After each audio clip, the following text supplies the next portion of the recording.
వాళ్ళు కారణాలు ఇస్తారు, కారణాలు లేకపోయినా మనం తిడతాం, చులకన వాళ్ళంతా కూడా మనకి.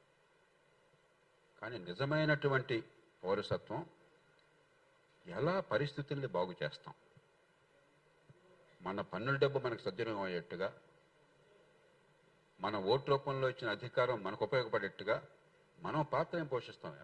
ఎలక్షన్లో ఆ రోజున కేవలం ఓటు వేయడం, ఏదో హడావిడి ఆర్భాటంతో కొందరు డబ్బులు తీసుకుని పాపం ప్రలోభపడి, మరికొందరు తాయిలాలకు ఆశపడి, మరికొందరు కులం మతం వర్గం పెట్టుకుని, ఇది కదా 190 మంది ఓటేసే తీరు. దాంతో పని అయిపోయింది అనుకుంటే ఫలితాలు రావు. పాలనా సమాచార హక్కు చట్టం, రైట్ టు ఇన్ఫర్మేషన్ యాక్ట్ అన్నది పౌరుడిని భాగస్వామిని చేయడం కోసం ఉపయోగించే చట్టం. దీనిలో అద్భుతాలను జరగవు, కానీ మన చేతిలో ఒక మంచి ఆయుధం. జవాబుదారితనం కోసం, పారదర్శకత కోసం, కాస్త ప్రజలకి ప్రయోజనాలు సరిగ్గా అందడం కోసం ఒక ఆయుధం మన చేతిలో దొరికింది. ఆ చట్టం నిర్మాణం చేయడంలో చాలామంది చాలా సంవత్సరాల పాటు కష్టపడ్డారు. అదృష్టం కొద్దీ ఆ చట్టం తుది రూపకల్పన చేసే అవకాశం నాకు, అరుణారాయ్కి దక్కింది. ఆనాటి ప్రభుత్వానికి నా మీద ఉన్న విశ్వాసం వల్ల తుది నిర్ణయం నాకు వదిలేశారు. ఒక 30-35 అంశాలు అరుణాకి నాకు విభేదాలు వచ్చినాయి. ఇద్దరికీ దేశభక్తి ఉన్నది, ఇద్దరికీ మంచి జరగాలని కోరిక ఉన్నది, కానీ మన పర్స్పెక్టివ్స్ వేరువేరుగా ఉంటాయి, మన దృక్పథాలు వేరువేరుగా ఉంటాయి. అరుణ దృక్పథం ఏమిటి? ప్రభుత్వం అంతా దొంగలే, కాబట్టి వాళ్ళు ఏం చేసినా మాకు తప్పకుండా చేయకూడదు. ఉదాహరణకు ఒక ప్రతిపాదన వాళ్ళు ఏం చెప్పారు, క్యాబినెట్లో ఏం మాట్లాడుకున్నది మొత్తం ఉచితంగా బయటపడాలని చెప్పాను. నేను అన్నాడు, గట్టిగా వాదించాను, మనకు కావలసింది పారదర్శకత, నగ్నత్వం కాదు. క్యాబినెట్లో మంత్రులు మాట్లాడిన ప్రతి మాట యథాతథంగా బయటపడితే ఒక్క మంత్రి నిజం మాట్లాడటం, జనాన్ని దృష్టిలో పెట్టుకుని జనాన్ని కాకాపట్టాలని దేశ ప్రయోజనాలను పక్కన పెడతాడు. ఒక ఉదాహరణ, ఇప్పుడే మా వాళ్ళు చెప్పారు నాకు, 3 రూపాయలు ఎంతో డీజిల్ పెట్రోల్ పెంచారు. నిజానికి డీజిల్ పెట్రోల్లో ఈ దేశం ప్రస్తుతం నష్టపోతున్నది. డీజిల్లో లీటర్కి 16 రూపాయలు, 18 రూపాయలు.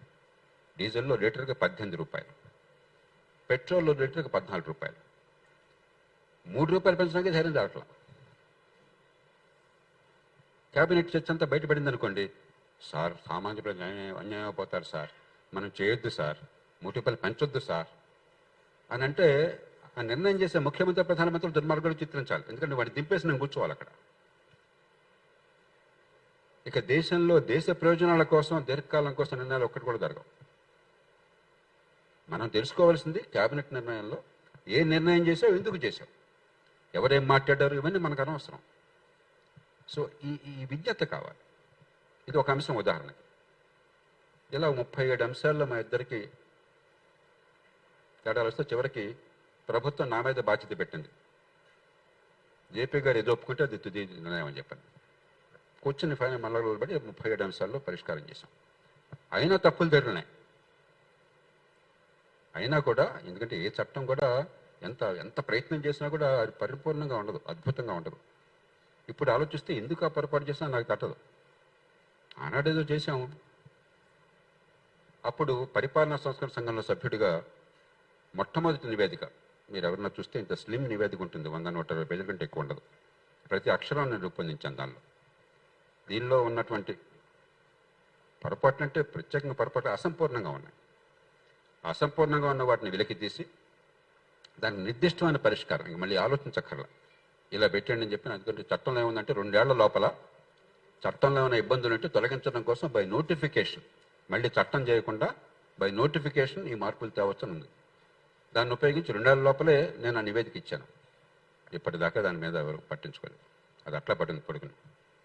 నాకు బాగా గుర్తుంది, ప్రధానమంత్రి గారికి బ్రీఫింగ్ చేస్తాం పరిపాలనా సంస్కరణ సంఘం మేమంతా, ప్రతి నివేదిక ఆయనకి ఇవ్వడం జరుగుతుంది.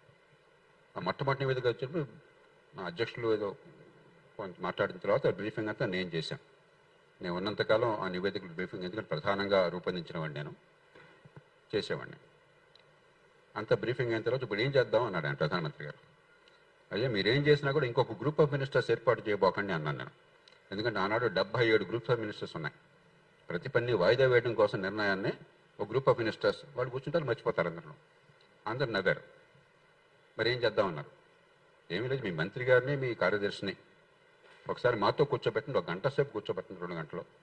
వాళ్ళకి మొత్తం చదివి ఓపిక ఉండదు, అర్థం చేసుకునే ఓపిక ఉండదు. పాపం రోజు పనిలో చాలా తిరిగినండి హార్డ్ ఉంటారు. ఎందుకు ఏమైనా మార్పుల్ని మేము సూచిస్తున్నామో, ఏ సంస్కరణ సూచిస్తామో వాళ్ళకి అర్థమయ్యేట్టు చెప్తాం. మేము సూచించే 20 ఉంటే 20 మీరు చేయక్కర్లా, ప్రభుత్వంలో ఉన్న మీరు దానిలో ఏ 7 బాగున్నాయి వెంటనే చేయడానికి సాధ్యమైనవి చేద్దాం అనుకుంటే 7 చేసేద్దాం, జాప్యం వద్దని చెప్పంటే నా ఎదురుగా ఆయన ఆ మంత్రి గారిని ఆ కార్యదర్శిని ఆదేశించారు. ఇప్పటిదాకా ఆ పని జరగల. అంటే ప్రభుత్వాల్లో చాలా సులభమైన పనులు జరగడానికి కొన్ని దశాబ్దాలు పడుతున్న ఉదాహరణ. ఎట్టకేలో ఒక మంచి చట్టం వచ్చింది, కొన్ని చిన్న చిన్న పొరపాట్లు ఉన్నా కూడా.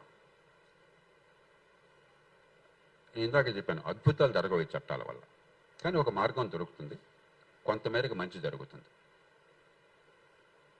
ఈవేళ చేస్తున్న ప్రయత్నం ఏంటంటే, మీరు చేసిన ప్రయత్నం నాకు ఉపయోగపడాలి, నేను చేసిన మరొకరు ఉపయోగపడాలి. అలా కాకుండా ఎవరికి వాళ్ళే అయితే చట్టం ఎంత బలంగా ఉన్నా కూడా పాడిందే పాటరా పాచిపడ్డ దాసరా మళ్ళీ మళ్ళీ ప్రయత్నం చేయాల్సి వస్తుంది. కాబట్టి టెక్నాలజీ అందుబాటులో ఉంది కాబట్టి రైట్ టు ఇన్ఫర్మేషన్ చట్టం కింద వచ్చినటువంటి సమాచారం మొత్తాన్ని అందరికీ అందుబాటులో ఉంచినట్టయితే, ముఖ్యంగా సమాజానికి పనికొచ్చే సమాచారం, వ్యక్తిగత సమాచారం మనకు దక్కర్లేదు, అప్పుడు మళ్ళీ మీరంతా ప్రయాసపడాల్సిన అవసరం లేకుండా ఈ మొత్తాన్ని ఉపయోగించుకోవచ్చు. మంచి ఆలోచన, నేను మనసారా అభినందిస్తున్నాను. ఎందుకంటే ఈ క్రౌడ్ సోర్సింగ్ ఎప్పుడైతే నాలెడ్జ్ ఉన్నదో, ఒకరినొకరు పంచుకోవటం ఉంటుందో, మనకి మరింతగా పారదర్శకత పెరిగి ఎక్కడో ఒకళ్ళు ఏదో ఒక అంశం మీద గట్టిగా పట్టుబడతారు, ఇది మారాలి అని చెప్పండి, వాళ్ళు నిలబడతారు. ఆ మార్పుకి నాంది పలుకుతుంది. 2G స్పెక్ట్రంలో ఉన్నటువంటి రుసుకులు బయట